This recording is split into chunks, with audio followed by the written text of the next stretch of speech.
How's it going, everyone? Happy Wednesday. We have our co-host here, El Coach. How's it going, sir? How's your Wednesday going? And how you feeling about the startup we're doing? Good, man. It's a pretty banging Wednesday. We got above 0 degrees Fahrenheit today, which is a huge plus. So I'm Ooh, going to take it. scorcher. So, yeah, it's good. It's good, man. Startup's going pretty wild. it's a little. Yeah. Why don't we start off with how your startup's going and what's happening with that? Yeah. So sickos like us, we're going to start drafting in early January. That's what I did after a formal petition to Bindles to get a league going. So we got some folks in, 12 team, full PPR, half point, tight end premium. I got put at the 112 with third round reversal. I think you're in the middle, right? Like 106. Yeah. 106. We've got a safe space between us. Dude, I hate the 106, to be completely honest. I hate it. Like, I think I got so lucky, like, over the spring. Like, I was running so hot on, like, 101, 102. Like, I got so much Josh Allen and Mahomes, and then I just love that turn because you can kind of plan it out better. I hate the middle, especially now that I already have so much Lamar that I'm like, it was nice last year when he was falling to like 109, 110. I was like, okay, I can do it. But now I'm like, oh, Burrow or Herbert, like it's fine, but like it doesn't feel that good. Like I'd rather just be at the back end and get like Lamb and Kyler or something. But yeah, sorry, but yeah, how's it going? You're at the turn, and what's happening? Yeah. So like you said, when you get towards on one half of like on one end or the other, you can be really intentional about what you're doing. And with us being so far from the NFL draft and being so far from the start of the season in 9 months, I am trying to build the most liquid team possible. We are Team Amoeba. We are formless. So we have tried to get a lot of rookie picks and traded out of a lot of spots and traded back to scoop up what is now 6 2025 firsts. The core of our team is Jahmyr Gibbs. So he's got a long road ahead of him up ahead. But we ended up swinging a trade to get 101 and drafted 102. So I'm curious to see how this is going to work because I've pulled off something similar in another league where had a real hard tank squad, but then a lot of draft capital to scoop up guys over the summer when people love to tinker with their teams and you can just throw out a random first and scoop up a wide receiver they don't want anymore. If a quarterback or somebody gets injured, you can scoop them up. This one team that kind of inspired this, I started the season with a lot of like Dust and Justin Herbert and a lot of first round picks. At the end of the year, I had at one point acquired CeeDee Lamb, also picked up Jonathan Taylor, Puka Nacua, all sorts of other players like that. And it's amazing what you can buy with the firsts. So it's a fun thought experiment to see if it works. If it doesn't, oh well. But I think the price of the 24 firsts is just going to go up the closer we get to that draft, and having those premium picks is going to offer a lot of like trade back opportunities. And then having a lot of 25 firsts, great season or great currency for in season as well. Yeah, dude, this is crazy. 1, 2, what'd you say? 1, 2, 3, 4, 5, 6? Yeah. It's a personal record. You have the 101, you have the 102. I think you have what other how many first what other first in 24? I think it's 108 or 109. Jesus Christ. I don't know. I really like it. I think it's making me nervous. It is weird. It's having players. It's weird, but honestly, like we were talking about before the show started, probably my best team I have across all my leagues was a similar thing. Except for I had Mahomes and Deshaun Watson when he was suspended. So I just was like, I'm just going to tank. I'm just going to get a bunch of picks. And I think if you're like able to capitalize on those moments where like someone drops in value, or someone new comes into the league and they're like, I'm going to sell all my players for no reason. Having those firsts, like people always want firsts. 24 first as the draft comes up, like you said, and 25 first. Once we get closer to the season, same thing. Let's say you're in season. I wouldn't rush to do it either, because in season, people start, someone gets injured, or their team just starts whatever 1-3 or 0-4 or something. They're going to be like, oh shit, I need some firsts, and then you can just scoop in and capitalize on that. So yeah, I think you're pretty set. That's a lot of value. Like, you got to shift that value around. Yes, that's a lot. There's some work to do, but yeah, it's going to be fun to make all these deals to get these guys. So we'll see how it goes. I'm excited to watch it from the sidelines. I mean, I think my team's a little bit more win now, but I have two 25 firsts, and I'm trying to middle it a little bit, because I feel like I've in the past traded my first to get 2 elite quarterbacks, like we talked about in another episode, and it kind of leaves me a little bit out to dry with the rest of my depth. So I think you walked that balance perfectly between like being flexible. You've got room to move future firsts if you want. I think you still have your first too. So I have my first and one other one. Yeah. Yeah. So, I mean, and you have a good mix of younger players and the older elites. I mean, yeah, like you walked through it the other day. Like that's the setup that you want. It's perfect. You're selling yourself short. Don't do it. It's always good to get another Laporte to share. That's honestly like half the reason why I was doing a startup, was like, I was like, okay, I can probably get another Laporte to share. Like, what a beast too, coming back for the playoff game. That dude, come on, dude, now. He's just a straight dog. Like, he's got that dog in him, as some would say. Yeah.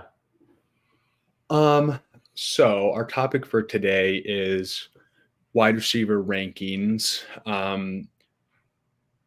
I think it's super I was talking before, and I think we were talking before. I think it's super viable right now with the quarterbacks available in the second round to start with either Jefferson, Chase, or Lamb, and then wrap around with like a Dak or a Kyler or a T-Law, whoever you're feeling. Maybe a Jordan Love if you're a huge Jordan Love stan. He's steaming up boards. He's creeping up there. Yeah, he is definitely. Can you imagine if he beats the Niners, where he's going to leave in startups? It's going to be great. I will have 0% if he starts moving up that much. Like I do I have 0 Jordan Love, which is crazy, but yeah. I don't know. I mean, like, I'm into him, not at like middle first round prices if he gets steamed up that much, but yeah, mid second, late second, I think it's fine. Yeah. So wide receivers, yeah. So those top 3 in a startup, I think it's viable to do that. And then quarterback, and then also that second round is pretty juicy as well, with like Amon-Ra, Puka, Garrett Wilson, AJ Brown. I think that's probably like the next tier, where like same thing, if you want to start quarterback and then go one of those receivers in the second round, I feel pretty good about it. But yeah, I think it's pretty exciting time for wide receivers. There's just a lot of young wide receivers, not even including the rookies or anybody else. So let's we got a little tier list going. So why don't you start us off? I will start sharing, and why don't we get going? Right on. I mean, number 1, I don't feel like is up for much of a debate, unless you feel differently. That need their fit. And to-dos we've yet to hit. From Old Solution. Are we getting hit with an ad?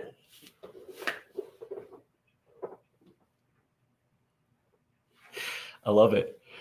As 2 digital advertisers, you're muted. We're getting hit with our own medicine. That was pretty great.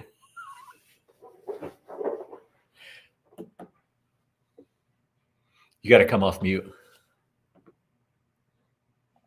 I should have known better and installed an ad blocker, knowing that I work in advertising, and I know how. That was incredible. All right. We asked for that. Sorry for the interruption. Get going, sir. Justin Jefferson. I feel like is the 101 for receivers. I think a slight case could be made for Chase, but curious to get your thoughts. Yeah, I still think I lean Justin Jefferson. In the games he played last year, even without Kirk Cousins, he just was going absolutely nuclear. Yeah. Still super young. I mean, I think he's pretty much quarterback proof. Like, I don't think it really matters. Like especially with Kevin O'Connell just being such a good offensive coordinator, so pass focused, and whatever. We saw Nick Mullins, who whatever, not real life quarterback good, but like he for fantasy he was fine. Like he loves slinging it, man. He was slinging. He was almost Jameis Winston. Like, he was just like, I'm going to throw 3 touchdowns and 3 interceptions every game, 300 yards. I think he threw for 400 yards. Yeah, everybody gets a chance. Like, if you've got hands, you might get the ball. You'll see how it goes. He's your exactly. So yeah, I do have a question for you about Chase and Lamb. Do you like? I almost view them as like interchangeable. Like, I think I don't really have a lean. Like, I still think my like priors are higher on Chase with Burrow, but I mean, Lamb had a better season than Chase has ever had. And I know that's whatever. We're looking forward, not necessarily looking backwards. But how do you feel about those two? And do you have a slight lean, or how do you feel about Lamb after that huge season he had? I mean, one, that might be Lamb's greatest season that we ever see, because that was like a historic all-time season. Absolutely incredible. I feel like I agree with you completely on, give me whichever one's cheapest. However, if you wanted to get into the bell curve meme and go on the far end of it, Lamb plays in a way less defensively intense division with a lot more domes and a lot less crappy Rust Belt weather that you're going to typically run into in the fantasy playoffs. I think that the NFC East is a lot softer defensively than the AFC North. So if you really wanted to like stretch that out all the way over there for like splitting hairs on it, you could do that. Yeah. I mean, I still think I slightly lean Chase, just based on it really was just Joe Burrow, the season from hell. Like, Joe Burrow was hurt. He was hurt. Like, so I don't really want to hold that against him, like from a talent perspective and projecting forward. So I'll still lean Chase, but I definitely think if someone were to take Lamb over him, I wouldn't bat an eye. I'd be like, okay, I get it. Like, I understand the argument for it. So if I can have any of these guys on my team, like I said, if you want to start in the first with one of these guys and then wrap around with a quarterback, I think it's pretty viable, considering they're all probably giving you like, not even just 20 points a game, but probably more than 20 points a game, probably like closer to 22 or even higher than that. And they're still coming into their prime. They're all like 24, 23, 24. So it's pretty nice place to be if you have one of these guys. Yeah, that's the nuts part, is you legitimately still might have like, 7 to 8 years of like high end elite production coming out of them. So that's pretty awesome. Yeah, I mean, like, and we talk about like value over replacement. Like, if you're scoring 22, 23 points a game, like, I think like back end wide receiver 1 is like 16-ish points, 16, 17 points a game. So like, that's still 5, 6 points a game that you're getting over a back end wide receiver 1. So it definitely, I think I'm a little bit more leaning into like, obviously there's not that many guys, but at the top end range, like, I think it's definitely viable to go a wide receiver in the first round or second round with the guys that we have coming up, the young players coming up. So yeah, and their spike weeks are absolutely nuclear. I mean, I think like Chase averages like 150-point game a season, which is kind of insane, but super fun to have that week you need it. I was going to say, yeah, they can just completely win you the week, like just by themselves. So yeah. Okay, so who would you have next up? I think I would have Amon-Ra or Puka. I would totally agree with Amon-Ra. Yeah. So we have Amon-Ra. I think let's have a conversation about Marvin Harrison. And then Did I add Puka in here? Where the hell is Puka?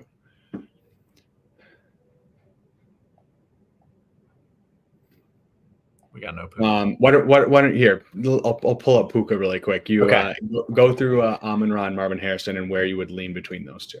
Yeah, absolutely. Amon-Ra, we've seen him do it multiple times, and he keeps getting better. That's the important thing.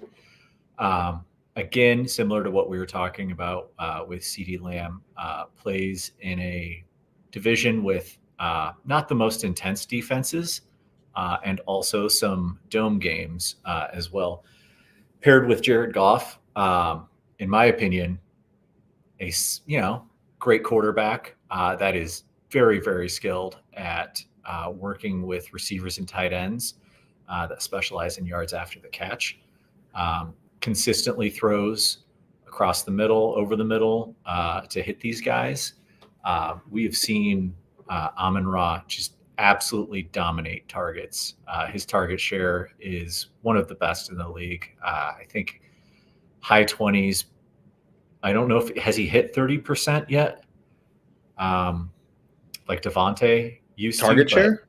Yeah, I'm pretty sure he. I'm pretty sure. Okay, but yeah. I mean, I love think Amon-Ra. he did last year, and I think he did this year as well. Yeah. Okay, perfect. Yeah, so I mean, that's what you want. Like, I mean, you can get after him for not being as explosive as the three guys above him in terms of downfield ability, but he will still win you weeks. He's still a target hog. He's playing in what's an elite offense. Like it's everything you want. Like I think it's a sexier version of prime Keenan Allen. Yeah. So I spoke. I was not correct. He was 28% last year, which is the same as CeeDee Lamb, and Justin Jefferson. And then this year he hit 30%, which looks like the same, almost exactly the same as AJ Brown. Like all these elite guys are all at 29, 28, 30%. So incredible stuff. What do you think of him? Yeah, I mean, I think whatever. I think right now you have to put him at 4. I think there's an argument for Puka. I think there's an argument for Marvin Harrison Jr. I'm not going to really. I think this is the same as the conversation we had for a long time about wide receiver 3 after Jefferson and Chase. Like it was just pick your poison. Obviously, I'd be happy with any of these guys. Amon-Ra has been showing us the points like the last pretty much his whole career, other than the first 7 or 8 weeks of his rookie year. He's been averaging like 10 targets a game. Only concern is Ben Johnson leaving, but I think it's overstated. Like I think it was like last year with Kellen Moore leaving the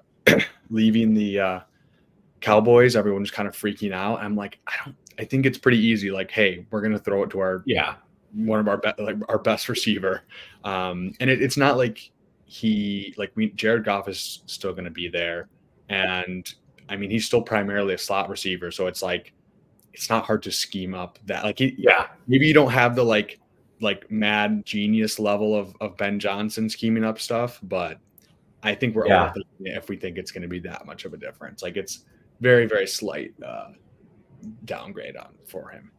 I'm being told that the new OC will have access to this year's game tape, so he can see what they're good at and hopefully draw up similar plays or plays that play to his player's strength. Or you could go the Mike Martz route and do what your players don't do. That's don't get me started. Flex. So the only reason I would say I think Marvin Harrison has the chance, just based on his profile, to like ascend into this top tier, just from like a market standpoint, and from the fact that he's younger, and he has just such a pristine profile coming in. And as long as he doesn't land in the Patriots, I'll be pretty all in. So I think just from those two perspectives, I would put him in front, just because I think he is going usually ahead in startups, back and forth. Yeah. Right now. I think you can go either way. I think I'm just kind of like forecasting what it's going to look like when Marvin Harrison is still probably going to be like a second round pick and redraft, probably second, third round pick. It's nuts, isn't it? We keep Best getting ball is going to be insane this summer. I was going to say, yeah, we keep getting higher and higher every year on these rookies. So, yeah, I mean, I totally agree with you. The dream is to have him paired up with Kyler, right? That would be real nice. I mean, yeah, Kyler or the Chargers. I don't think he'll make it to the Chargers probably, but either one of those spots, I would be very, very happy. Yeah. Okay, so next up, we have I would say this is probably the next three guys. How would you order Puka, Garrett Wilson, and AJ Brown, and just give us your quick TLDR on those guys? Yeah, I feel comfortable with Puka ahead of those guys at this point. If he was not a first or a fifth round pick, I think he would be in the top three. Like if this was a first rounder, it's insane the numbers he put up. Everybody's seen him at this point. Absolutely mind blowing, and he did it against Cooper Kupp too, which is one of the best target hogs we've seen over the last few years. Absolutely insane. Garrett Wilson showed out on a real bad offense this year. I would love to see him play on a functional, sane offense because that dude is an absolute monster. Incredible route runner, great speed, has literally everything you want out of a wide receiver, and dominated targets. AJ Brown, I think, is just getting dinged a little bit for age and some of the recency bias around what's been happening with the Eagles late in season. I would still feel real good being able to take him end of the second, probably beginning of the third in a startup. What do you think? Yeah, I think he's my least favorite out of all this next A tier right here. I think he's never really put together like a completely just bonkers season, and he is a little bit older. So I'm gonna push back on that because the middle of this season was pretty batty. He was hitting like 125 yards and a touchdown for like 5 or 6 weeks. Like the season ended bad, but like he was cooking. Yeah, you're right. I think you're right. I mean, I still think Garrett Wilson.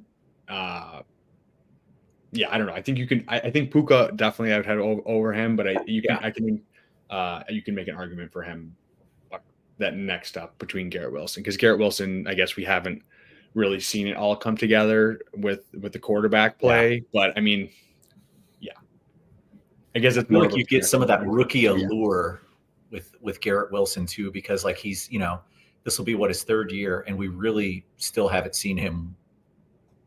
You're right. You're right. You're using my point against me with the fact that we haven't had a full nuclear season from AJ Brown, but he's definitely had more complete seasons than Garrett Wilson has. But I'm still encouraged by Garrett Wilson. Like with the absolute dumpster fire at quarterback, he was putting up crazy numbers. I have to look at what is let's see how many targets he had. It was pretty crazy.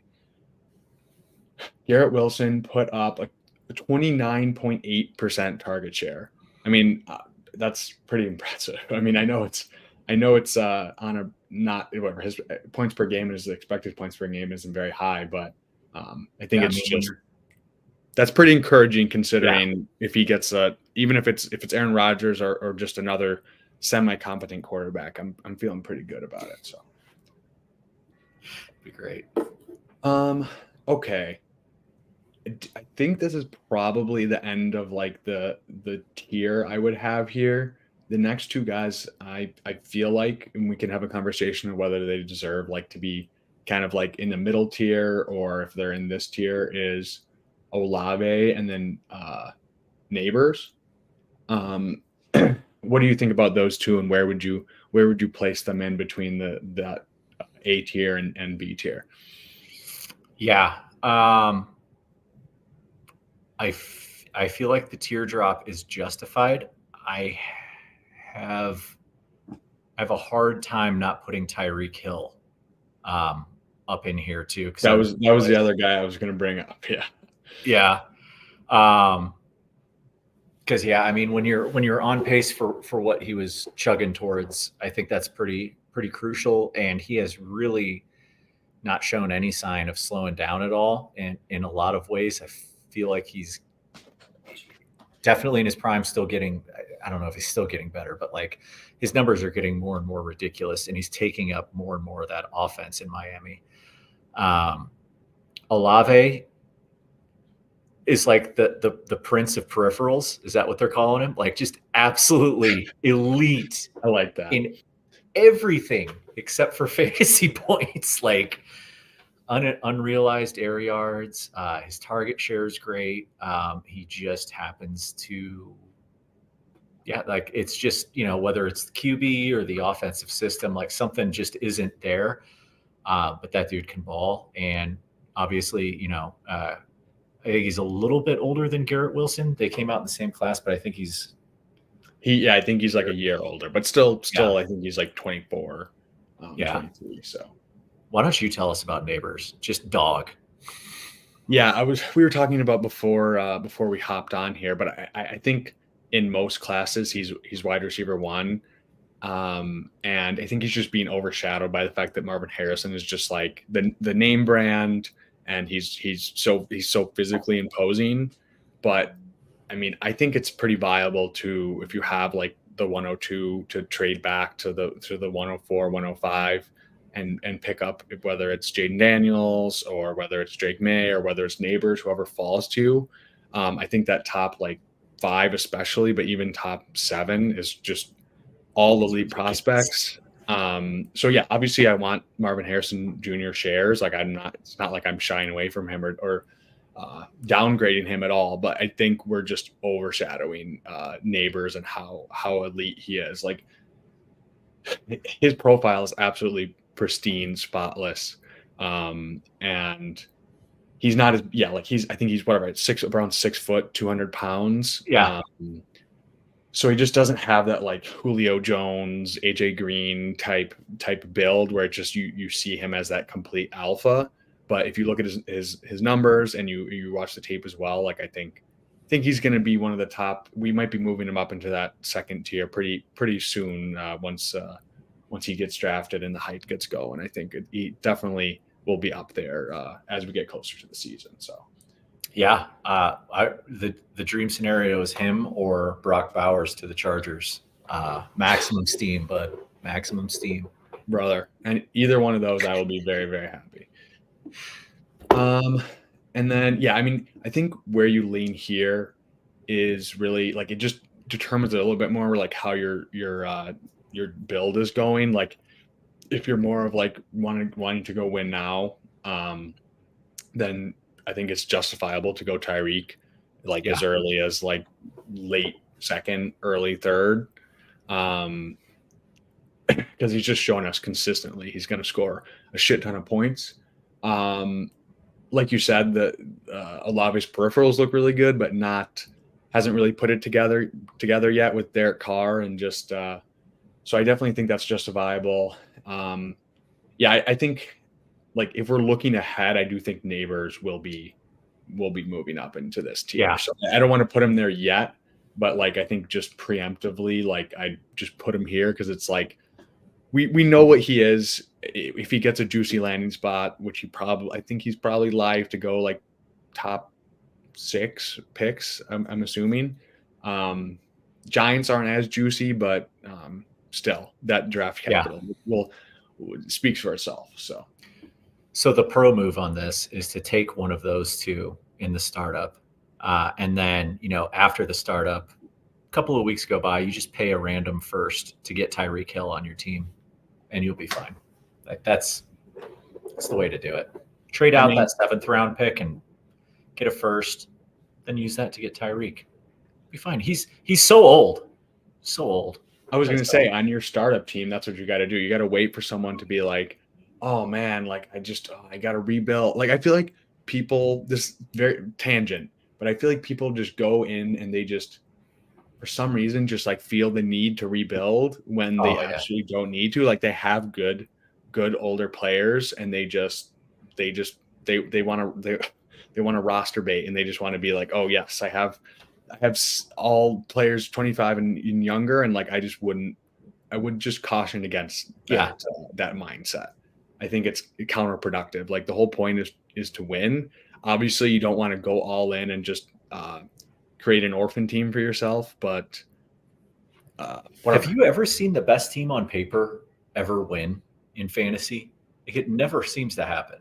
You have? Yeah, Adiko in the Bulletproof Discord has done some work. I forget what the exact numbers are, but it's like even if you just have an absolute juggernaut, like it only increases your chances of winning the championship by like not very much. So like it can work, and it's not like obviously like it does increase your chances, but I this year especially I've just like I've had an extra piece or two where I'm just like, you know what, I've already secured. Like if you secure a buy, Yeah.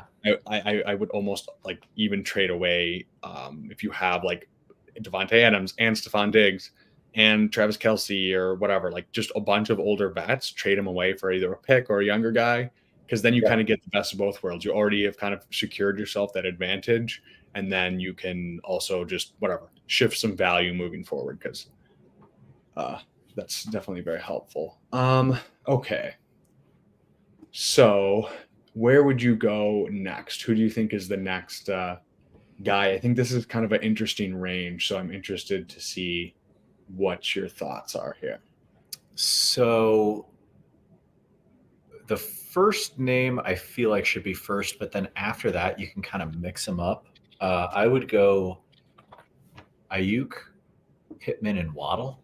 Okay. I feel like, and we get why Ayuk is good. Plays in one of the best offenses in the league. Obviously, doesn't get a lot of targets, but is hyper efficient with what he does get. Absolute yak god, monster. If he was on any other team, I mean, you've heard all of this before. Like, you know, undisputed wide receiver one on any other team.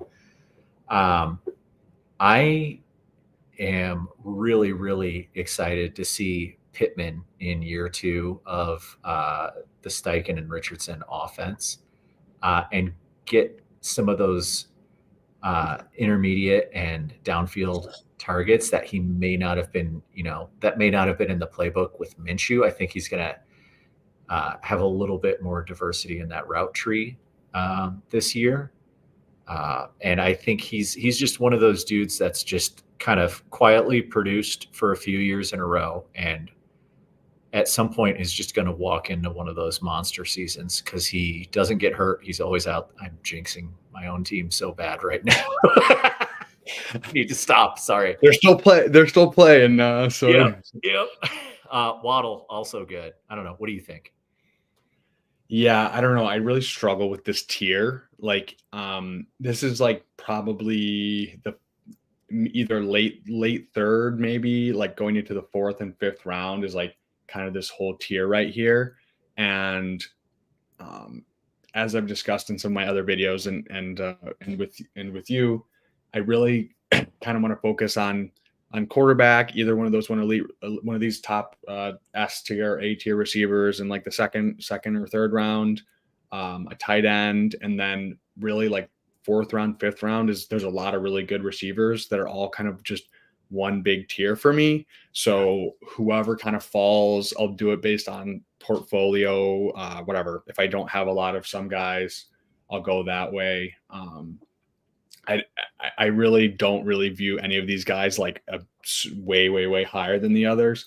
I do think Nico Collins and Tank Dell, probably just being tied to CJ Stroud, I think I would probably put above them just due to the offensive situation. Because Ayuk, like I know David, who I had on Friday, it's kind of like the same thing with Ayuk and DJ Moore. I think let me pull it up right here. Their expected points per game is like around like 12. I think it's like 13 points a game, and they outperformed it by like 4 points per game. So it's like, yes, you have to take into account that they do consistently outperform it, but it's just like, is that a bet that you necessarily want to keep making year after year after year? Like we saw Deebo Samuel 2 years ago. He did it. He had like 18, 19 points a game. Then he fell back to earth and was like 13 points a game, and now he's back up to 17 points a game. It's like there's contingent upside value there, and there's just talent. The one thing that is a wild card with Ayuk is like if he were to get moved, and he's still young. He's still 26. Yeah. I just personally lean these guys just based on like the fact that they're top. Like I think CJ Stroud is going to be an absolute kingmaker in fantasy for like it's kind of like Joe Burrow with Chase and Higgins. Like when you're throwing the ball 40 times a game and it's downfield shots, like it's almost just like this again. Best ball, terrible division too. Like these dudes are going up against nobody at cornerback. It's So yeah, I don't know which one of these guys I lean in terms of but just I would say like Houston, I just one of those offenses where like we say in best ball, we just want pieces of the best offenses. Yep. Obviously, Ayuk is also in one of the best offenses, but it's just like the offensive environment in Houston is just so juicy in terms of we saw both these guys just absolutely have like 25, 30-point games when they were both healthy, and if one of them is out, then they'll eat even more. So Waddle, I mean, it's he, like I said, I don't really have a lean. Like he's kind of in the same tier for me. Obviously Miami, really good offense as well. But it is hard, a little bit harder when you have Tyreek Hill there, just the complete alpha, just getting so many targets and drawing so much attention. I think dings him a little bit. Devonta Smith, similar with AJ Brown. It's like he barring an injury, he won't truly ascend to like show like how talented he is based on just like the opportunity there. And then next, the guys after that, O'Dunes and Rashee Rice, I think would be the back end of this tier for me. O'Dunes is a really good prospect. I think his what's it called? Reception perception, like first look just came out and the numbers were looking very, very nice. But yeah, what are your thoughts on that next like 3 or 4 guys? Yeah, I think I don't know if you're going to see. Let me start over. Sorry. The Texans, you're absolutely right. I think you could legitimately see one of those two get steamed up into that A tier and become one of those top guys. I look at Waddle almost as a cautionary tale of where the market could put Olave if he turns in another season like that. And I get like, Olave has him kicked on some of the peripherals and stuff like that. And I get it. Olave's not playing with a Tyreek Hill, but like, that's just where it can go. I mean, like a couple of years ago, was it when Waddle set the rookie reception record, and that's all anybody could talk about. But now it's, what have you done for me lately? And he had kind of a down year, banged up, and they were just funneling everything to Tyreek. So I look at that. Devonta Smith, you laid out everything there. Excited to see where O'Dunes goes. He's a wild boy. Like those Pac-12 wide receivers, literally last of a dying breed. So yeah, I don't know. Hey, I mean, Puka Nacua started out at Washington. Yeah. But yeah, I mean, I think this is also like we were talking about, rookie picks are probably going to go up in value. Like it's also a projection. Like I think if he gets good draft capital, which is looking pretty good right now, like I think he'll probably move up into this. I mean, like I said, this is all kind of just one big jumbled tier for me. Honestly, this D tier as well. Like I'm putting it here just to make it look cleaner, but like I think I'd slightly lean these guys, but like I'm happy with anyone from like this. It's basically the fourth and fifth startup round range. I'm looking to get a few of these guys if the tight ends are gone, if I don't need a quarterback, like this is prime stack a few of these guys. Yeah. And it'll help you a lot. Just give you some of those spike weeks and whatever. They'll hold their value. They're still young, good wide receivers. So I think Mike Renner was saying that there could be up to 7 first-round wide receivers this season, this draft, which is insane. So, I mean, that could obliterate like most of that D tier because I mean, the guys that go later in the draft, like later in the first round, are going to end up on way better teams. So you pair some of those prospects up with elite QBs. It's a good year to have firsts, man. I was going to say, Brian, I know that the two guys I've been seeing get the most hype are Brian Thomas Jr. from LSU. I think he had 17 touchdowns.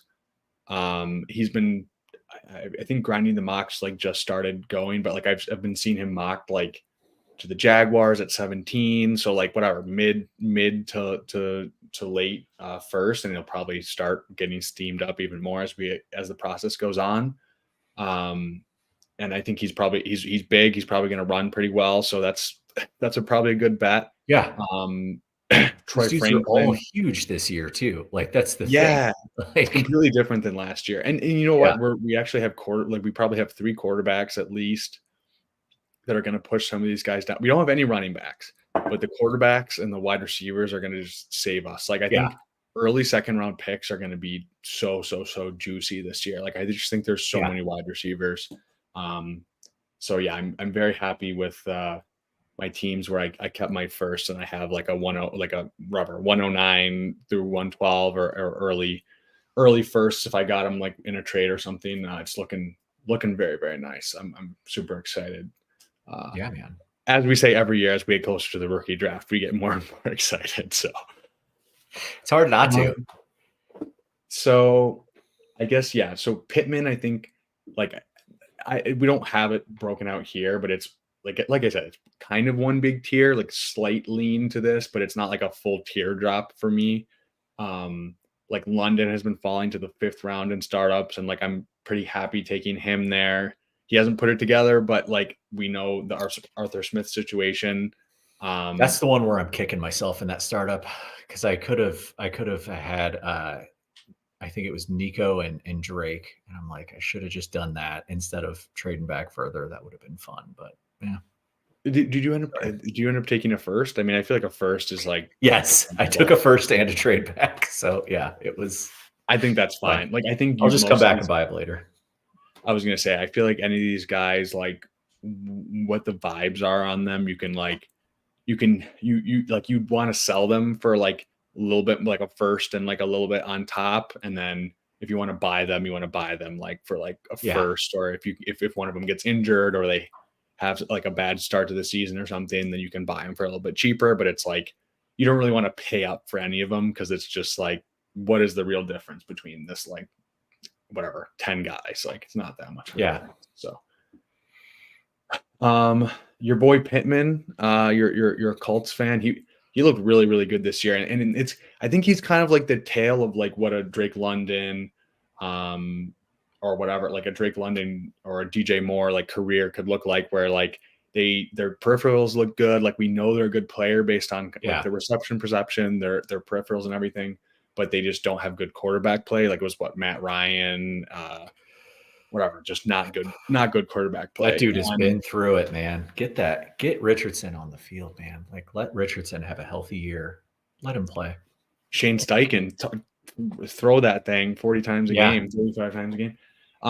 So yeah, I mean, I don't have a lot of Pittman just because I didn't like during the season, going into the year, I didn't have him, but definitely like a super solid pick. Like if you can get a plus on top for any of these guys, and trade one for the other, like trade a Nico Collins for a Pittman plus a second or whatever, a third, based on vibes and people just wanting the sexy name. I'd do that. We talked about Drake London. Arthur Smith is gone. Ding dong, the witch is dead. Thank God. Yeah, I don't know. Rashee Where are Rice. you at on Rashee Rice? Yeah. I mean, I'm a little worried just based on the ADOT and just There like it is. I think it was like 5.3 ADOT. So like I think he's good. He's tied to the Chiefs. So it's not like I don't want any of him. Like it's not like I'm out on him, but I don't know if it's a profile I really, really want to be betting on. Like in the 5th round, whatever. That's fine. But if he starts to get pushed up like any farther, I don't know. I'm not super into him, but I'm not like out on him. I'm just kind of like I like him where he's going, but if he starts moving up more and more based on hype and him being a rookie and 2nd-year breakout and whatnot, I might be out. So does he kind of comp to like, I haven't seen any of the range of outcome stuff yet, but like early career Juju? Yeah, I saw someone posting that where they were like it's similar numbers.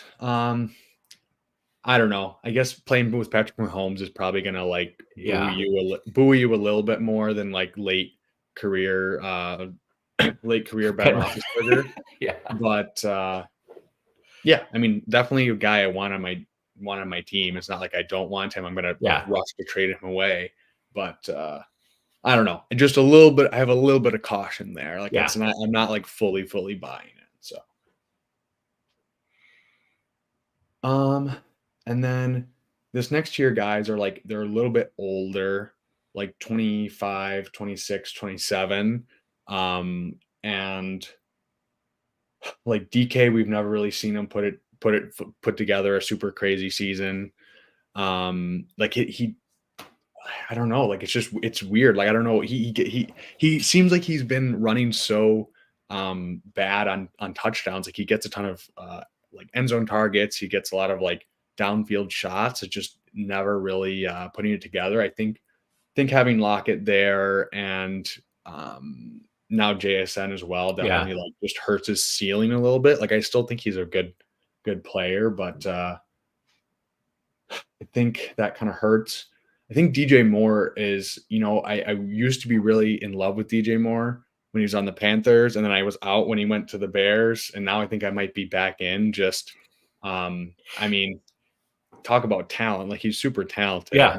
If he's paired with Caleb, I'm just a little bit worried about that too. Like if he gets steamed up super high, which I think I think it's a little bit big. I was having a conversation with Zauper. If you know him, I think he's in a few of our leagues with us. He's in the Discord with us. Good guy. But he was saying like, oh, I think it's already kind of baked in because I think he went whatever, like 4-12 or 5-1 in one of our drafts. I do think like it's mostly baked in, but I think he's going to get pushed up even higher. I really do. Like I think just the Caleb hype is going to get real juicy once we see a Twitter clip of him catching a deep pass from, or like if it's preseason and he does what he did last year where he breaks a long one. So what you need to happen here is O'Dune's going to the Bears with Caleb. So then you can get kind of like the Breakfast Club, rookie camp narrative between those two, lower the DJ Moore price.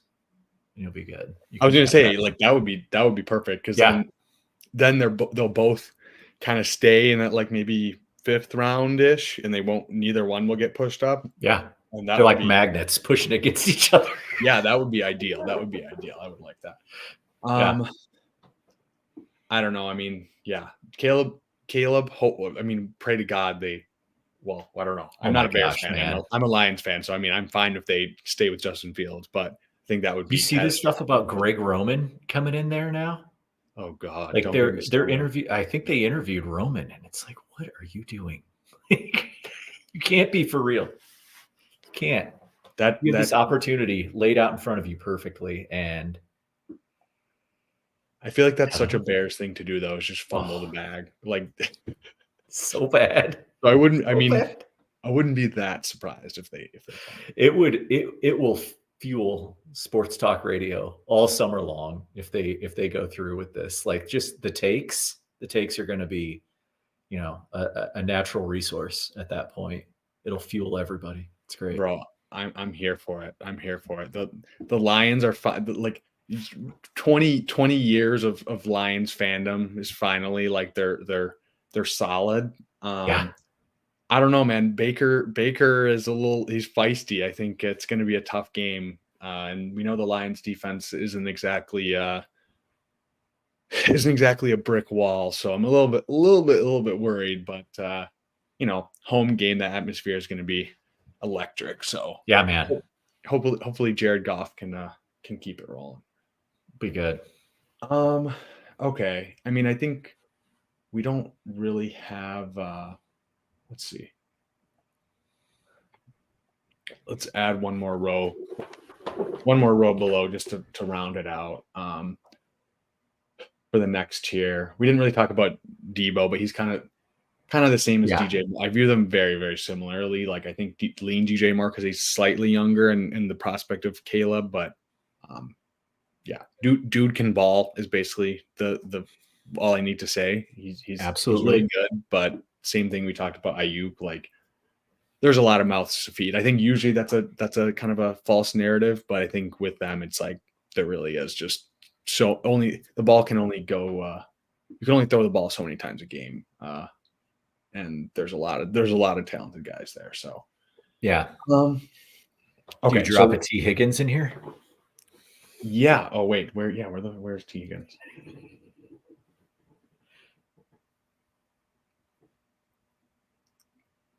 We got to work on our graphics ahead of time. I was going to say, do you see T Higgins? As part of our show prep, we're learning.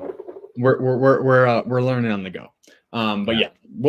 T Higgins is in this tier right here. I think he's pretty undervalued right now. Like I think just same thing, like vibes based is pretty bad based on Joe Burrow and him being injured as well. So I think he's pretty good. Good guy in that fourth, fifth, second row, fourth from the left. I see an 85. Oh, there we go. It's because he's freaking off. There's no. Yeah. Yeah, I think he's probably right in this like middle of this Pittman, Drake London, O'Dunes range. Joe. I mean, I mean, I think obviously you'd want him to stay with the Bengals just because Joe Burrow. We talked about CJ Stroud, the kingmaker. Joe Burrow is also. I don't know. I think there's just a little bit of downside risk if he goes to like a bad team and just tries to get a bag. I don't know if that's the best situation. I think just having a quarterback that's really good and they're going to pass it a lot, like it just gives him a floor that like he might not necessarily have on like whatever, if he goes to the Panthers or something. I don't know. Yeah. Oh my gosh. Don't do that. Hey, I mean, Bryce Young stonks would go up. I mean, hey. Horrific. Is this speculative JSN area?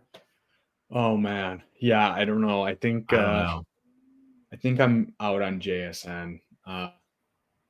He just, I don't think he's a bad player. I just think his prospect profile is just still like it's just buoying him so much. I just don't think like if we were to take away the name, like his name and whatever, and we were to just view his profile and what he did, like he had what 60, I think I saw today 63 receptions, 4 touchdowns. Like it's not a terrible rookie year by any means, but I think if it was like anyone else, we would be definitely pushing him down. So yeah, agreed. So yeah, I mean, I think he's in this tier, but I wouldn't. It's this weird range where like there's some vets that are going to score some points, where it's like I'd almost rather just have the guys that are going to score points, and then there's other young guys like Jaden Reed and JSN that I just feel like a little bit better about. So yeah. What about George?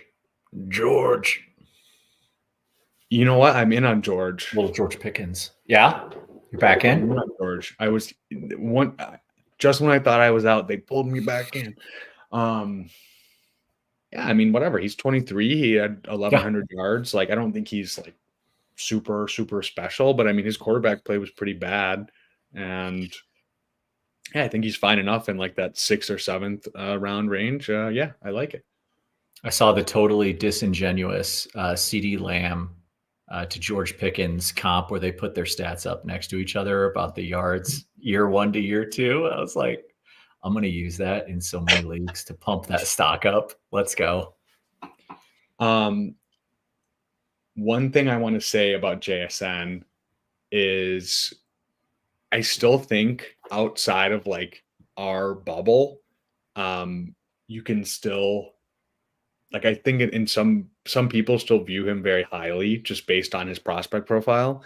I've said this, I've been screaming from the rooftops, I think in like December, with I traded him like 3 or 4 times for Trey McBride, either like straight up or for almost like a small plus on top. I know people are gonna probably yell at me and be like, "No, that's not gonna happen in my league," and I probably agree if it's like a league with people on Twitter and people in the Bulletproof Discord and et cetera, et cetera. I think in a lot of leagues, you can still, I think people are not as high on Trey McBride and they're a lot higher on JSN. So I'm not saying it's actionable in every league, but if you can do a JSN plus like a 3 or JSN plus like a late second or something, I think it's very possible. Would you trade a current, like a 24 first? What range would you trade to get JSN, or would you even do it? Like if it's like 107 through 112, would you do it? Any of those? Yeah, I feel like 108, 109, like that range. I mean, obviously it depends on who ends up going there. Like I wouldn't be trading my 108 and 109 right now. I'm probably keeping 108, 109 too. Like I don't know. Like it's right at the tipping point. Like it's like it's tough, man. Yeah, that's probably the right range, but it's like I don't know, man. It's like JSN. Like I just don't know if there's really the just like game breaking upside that we thought he had coming in. Obviously still young. I think he's still good, but it's just I don't know. Don't think he's like what we thought he was coming in. Like that one game where he played against Utah and there was a running back that converted back, I think might be Cloud might have adjusted the figures a little bit. I mean, whatever. He still had a really good season without that, but it's like I think that just like stands out in our heads of like, damn, he had that one crazy fucking game. So yeah. Okay, so sexy Tyler Boyd. That's what we got. Okay. I think Devontae and Diggs, I think I would have like up here. We were talking about Diggs before the show. Like I just picked him in like the middle of the 6th round. I think that's also like we were talking about with AJ Brown, a little bit of recency bias, just in terms of he started off the season so hot, and then they switched over to Joe Brady, offensive coordinator. They started running it a little bit more, and like just had some weird just variance. And I don't think Diggs his numbers went down slightly, but it's like based on the eye test, I don't think he's washed at all. Yeah. And same with goes with Devontae Adams. Like I think he had 19 targets his last game, and he's playing with Jimmy G and AOC. So whatever. Whether he's there again or he gets moved, like I still think both very elite. And if you can buy him in like the 6th, 7th round, I will literally be taking them every single time. It's a no-brainer. These other guys, like, yet they have the chance to get to that, but like they're not there yet. And they're older, but whatever. Like we said, just trade for a pick later on, or get a young guy that can appreciate and value later on to make up for it. Like the points are just gravy. Like it's just whatever. They give you 18, 20 points a game. Like that's difference making versus whatever. Pickens had a good season, but what was he like 13 points a game? Like that's not winning you anything. So unstartable for over half the season. Yeah, it was not great. Okay, let's see. I think Addison. I don't know. I think Addison is probably like whatever. Like I think Addison's good, but I don't think I just think same thing as we were talking with Waddle and Smith. Like when you have Justin Jefferson there, it's like his upside is capped. Yeah. Hawkinson's hurt, but like realistically he'll be hurt like whatever 6 games, 8 games or something. Like maybe it'll help he might go off in that first 6 games, but long terms, I don't think his upside is just that high. I think this is kind of the range where, like, all right, so you've got the productive vets there, Mike Evans, Devontae, and Diggs. If I'm not getting those guys, I would want, you just had him, Christian Watson, right in this range. I want that upside. I don't like, you don't want to kind of settle for like I get Addison could be good and whatnot, but like Christian Watson can win you weeks and has the potential to like just absolutely break games wide open. I get he's been injured a lot and he's had some mainly like flash games, but I mean, when those flash games flashed, he looked incredible. Paired up with potentially an elite QB now with Jordan Love. So we'll see. Yeah, I think same thing as we were talking about with this C and D tier. I think I lean Diggs and Adams kind of like at the top if you're going for production, and then Addison, Pickens, JSN are fine, and then it's like this next tier is kind of like there's not that much of a difference. Like these are kind of like round 6 probably, or maybe round 7. And then this is probably round 7, round 8. But I was talking about in my startup video, like you kind of want to mix. Like you want to get some whatever. Like if Keenan Allen falls to you, if Devontae or Diggs fall to like 6th round, 7th round, based on people not wanting the bets, scoop them up. But then it's fine to take some upside shots as well with like a Pickens or an Addison or a Christian Watson. I don't think we have Jaden Reed in here. So I'm not gonna. I'll just put a placeholder. Elijah Moore, R.I.P. Old Elijah, R.I.P. I used to be so into Elijah, but yeah I think Jaden Reed is, I think, in the same. You can make an argument for him up here, but he's probably like whatever in this range.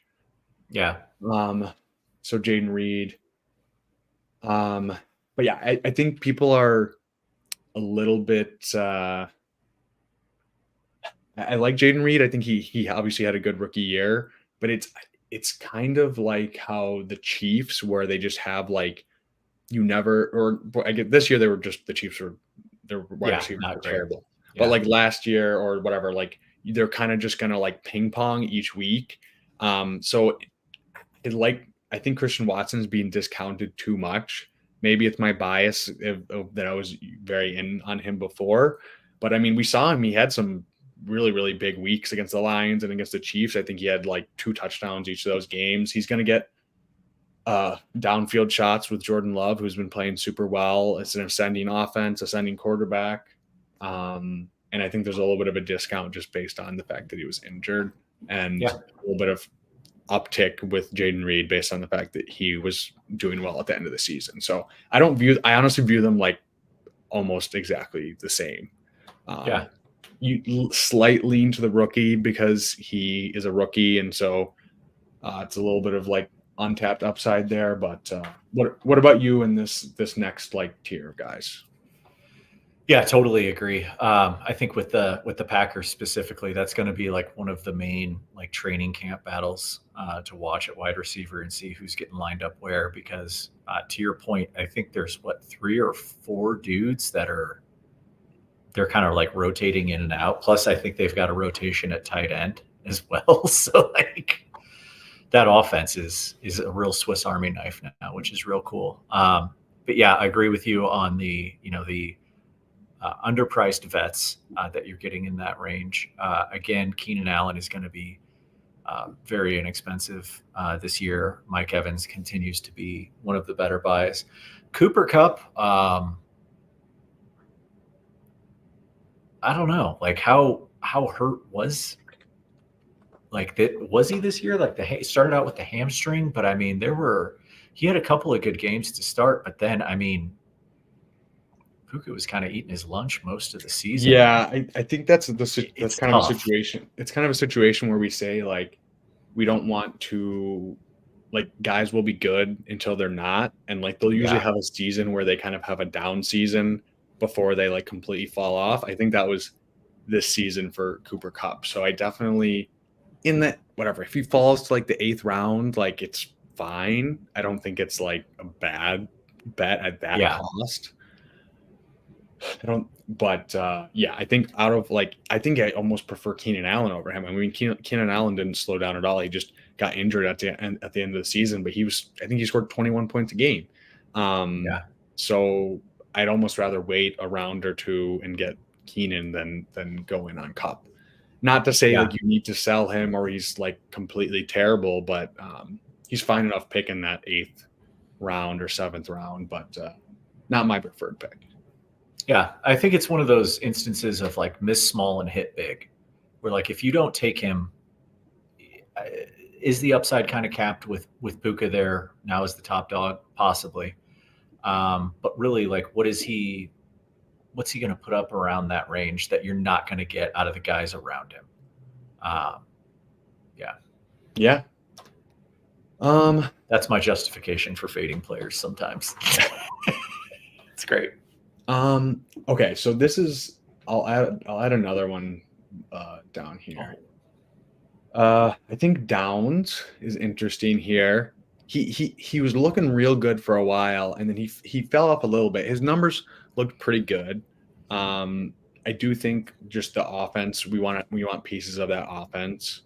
And yeah, I don't know. Like he wasn't spectacular. I kind of thought he was going to ascend later on in the season, and he didn't really do it. So I'm not sure really what the upside is. But I think same thing. He's going like 8th or 9th round for a rookie. It's a fine range. He definitely is a good player. But fun fact about Josh Downs is one of Ballard's super elite RAS score players. He only scored an 8.99, so just missed that 9 on the RAS, the relative athletic score. Wow. Also not the prototypical build that Chris Ballard likes to draft for the Colts. So yeah, go figure. He has a great rookie season. I love it. And then there's kind of this group of vets here, which I think are fine picks. I think McLaurin could get steamed up a bit if they get Drake May or Jaden Daniels. Same, like, good player, but never really has like had a crazy season, but could happen. But yeah, whatever. You still want to focus on getting 5 solid wide receivers for your flex spots and your wide receiver spots. So these are guys you're going to put into your flex spot or your wide receiver 3 spot, hopefully, and whatever. They'll give you some spike weeks. We saw Amari Cooper had a crazy game. He still averaged 15 points a game. Doesn't look like he's slowing down at all. Yeah, I don't know. These are like like I said, your flex guys, wide receiver 3 guys. Cheap, like 8th, 9th round. 12, 14 points a game. Yeah, whatever. You need them on your team. Like they're not sexy at this point, but whatever, they're fine. Christian Kirk, Ridley, Godwin, all kind of in that same range. And then I think Deontay and Hollywood. I'm just putting them here because they're going like a roundish or 2 cheaper, but I think they're pretty much the same. Like I think these are pretty much the same, just based on they didn't really put it together this season, but yeah, I think they're all kind of the same tier for me. Yeah, absolutely. So let's round it out. There's a few more guys on here. So these are kind of like the bargain bin guys that like I frequently push wide receiver very late, which might not be the right thing to do, but I do prioritize quarterback and tight end. So sometimes it leaves me a little bit thin at wide receiver. But it's kind of like I forget the term. It's like, it's like lowest viable option or something like that. But it's like basically like these guys are going to give you similar production to these guys and like these guys and maybe even some of these younger guys. Like we said, George Pickens scored like 13 points a game. And some of these younger guys are going to be more expensive. I think you can kind of leverage that. Put your capital into other positions. Or picks, and then you can grab like a Cortland Sutton had a pretty good year this year. I was very touchdown heavy, but like or I think he was, I don't know what, let's see what he scored this year. He was like 12 points a game or something like that. It ended up being 10.3, but he had some weird, he was injured and Russell Wilson was whatever. I think for most of the season he was like around 12 or 13 points a game and his expected points were 12 per game. So like whatever, not going to win you your league, but like to put in your wide receiver or your flex spots, perfectly fine. Hopkins fell off a little bit, but also not great quarterback play. Maybe he gets a change of scenery. He's going like the 13th round. I've gotten him. So, I mean, he's really cheap. So not. Do we have a Jahan Dotson down here? Yeah, Jahan Dotson. I think same thing with McLaurin. Like, I don't think he's left for dead. Like, I actually don't hate him in like the 10th, 11th range if people are soured on him. Yeah. Judy. Same thing. It's gonna happen someday. He had a really bad year this year, so I mean, not looking super optimistic, but a change of scenery could do him well. I think whatever, as your wide receiver 5 or wide receiver 4 or wide receiver 6, he's not a bad bet to make. Let's see, who do we have? Oh, I can't forget about my boy Jacoby. That I wanted to make a point about Jacoby.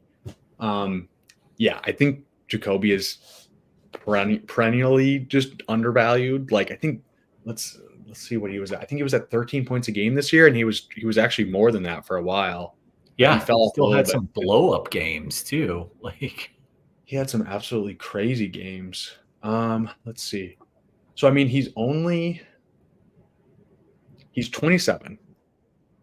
Okay. The same age as Christian Kirk, younger than Godwin, younger than McLaurin, only half a year older than Marquise Brown. So like 27, and like he still has 3 or 4 years left. His expected points a game or his points per game was 13.4. So like that's the same as George Pickens, who goes 6 rounds higher. George Pickens makes cool catches, but it's not a points per cool catch league. It's a PPR league. So if I could have Jacoby Myers on every, I'm sorry. He's gonna be a great buy all off season. Yeah, he's a great buy every off season. It's true. But now that he hit 27, it's gonna be even better. Like, I mean, if they get a better quarterback, or if Devontae leaves, like if he's the number one, the year he had with the Patriots, I think he was at oh no, he had the same thing, 13 points a game. So whatever. Didn't fully put it together, but same thing. It was kind of like he was going off for a little bit and then it cooled off. But I think the undrafted the UDFA stink is still on him, where like people don't really give him credit for how good he is. And he's not that old. Same thing. If I could have Jacoby Myers on every team as my wide receiver 5 or wide receiver 4, like I'm doing that every time. Like, yeah, man. Doesn't. Or if you want to like tier down from like one of those guys in like the 6 or 7, like this like Pickens or JSN or Addison, and get like I don't know what you can get on top. Maybe a first and Jacoby Myers, but like I'd be pretty interested in that for those guys. I'm not sure how actionable that is if people would actually do that, but I'd be very into that. You got to try it. Let us know.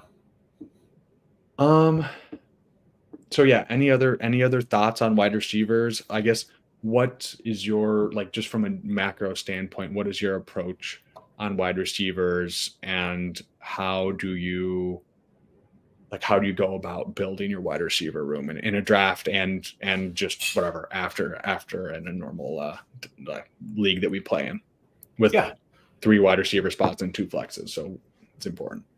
Yeah. It's like one of a very, very important position. So I think getting one of the elite guys, as you outlined earlier, is very important. I kind of have the same take as you, where like I want to, if I have the chance to get them early, and I don't necessarily want to get them early and have it be a guy like Waddle or Olave, where you're paying that youth tax, but the points per game don't necessarily add up. Like if I'm going to draft them early, I want to get one of the guys that's going to produce. You want the CDs, the Chases, those guys, which obviously in the first round. Second round, you can get Amon-Ra and AJ Brown at this point. So I love to come out of a startup with at least one elite wide receiver. And as you were pointing out with some of the Texans guys, look for the guys that you can get in that kind of early to mid range that are going to jump in price. That you think like the peripherals point towards them jumping in price. I think I know with both of us being in the Discord, we've kind of learned about like the hack about rostering rookie wide receivers that hit and ascend in value, and then you can kind of just sell them off and get another first and just kind of like repeat that cycle.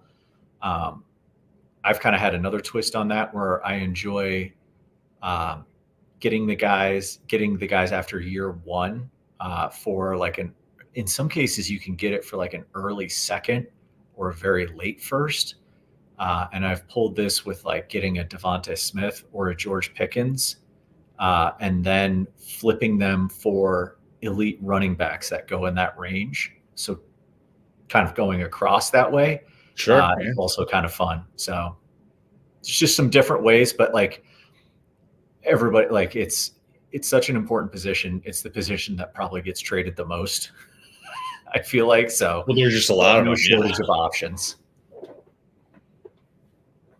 Yeah, no, I like that's something we've talked about, but yeah, like drafting those rookies, right? Like it's important. That's why you want to stack picks like you're doing in your startup draft.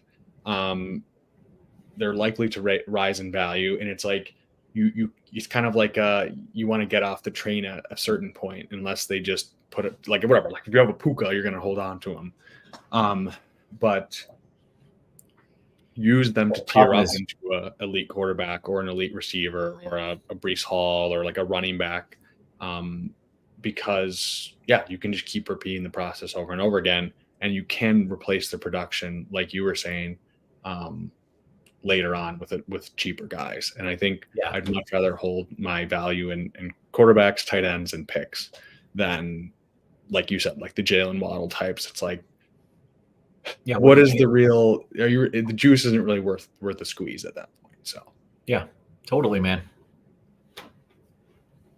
All right. Well, do you have any other closing thoughts about your startup, about wide receivers, about anything else on your mind in the football metaverse right now? So I think my personal challenge is going to be with the startup. I want to set up like a conspiracy board with like threads that go from like pick to player, and we can kind of like tether that like all off season and maybe see where it goes. I don't know. I'll see if I can come up with something. I'm excited to see where that goes. As we get closer to the draft, it's super fun talking about the rookie wide receivers. Just really want them to go to good teams, like as much as possible. It's pretty rare where you have two teams with higher picks like the Chargers and the Cardinals that both have elite QBs. So let's just do what makes sense and, get Neighbors and Harrison to good homes and kind of go from there. We'll see. Please. Yeah. Yeah. No, I think we're setting up real well for the rookie drafts for wide receivers. Cause I mean, like you said, we could have 6-7 guys. I feel like we say that every year and it doesn't necessarily happen, but I feel like 6 is usually around where it is, 6-7. So if we have that top that's whatever. That's pushing some first round wide receivers to the second round of rookie drafts, and then you still have all the day 2 guys, the second rounders and third rounders. So, yeah, it's looking pretty exciting. Not the year of the running backs though. Running back is looking real rough, and I think that's a trend we're going to continue to see with guys just not wanting to come out with them getting so much NIL money. Yeah. And it's carrying across in the startups too. Like you pointed out the other day, the values on these running backs are absolutely insane. Absolutely insane. Like I get not the rookies, but like the older players, like the vets are going in like round 10 plus. And even like the elite younger guys like Brees and Jahmyr Gibbs are going like middle round 3. You would typically see those guys early to middle round 2. And I get we were talking. I got us sidetracked. I'm sorry, but yeah, I love as an old school running back guy from time to time. I love scooping up those values. It's good. No, that's a really good point. Yeah, I think. I think it's just so like in the startup we're doing right now. Like, there's just so many good values, especially this time of year, because people are a little bit just scared off by the age and everything. Like Najee as an 11th round pick, like that's not bad. Like, I'm sorry, like I don't like Najee. I'm not a Najee guy at all. But like 11th round, that's pretty damn cheap. Like Demont, I mean, obviously Gibbs is going to the moon, but like Demont's still going to be there. He's still going to get a good amount of touches, and he has contingent value 10th round. That's very palatable. Mixon, Aaron Jones, Kamara, like James Conner in the 13th. Like, they're old, but like you're also not paying the price. So yeah.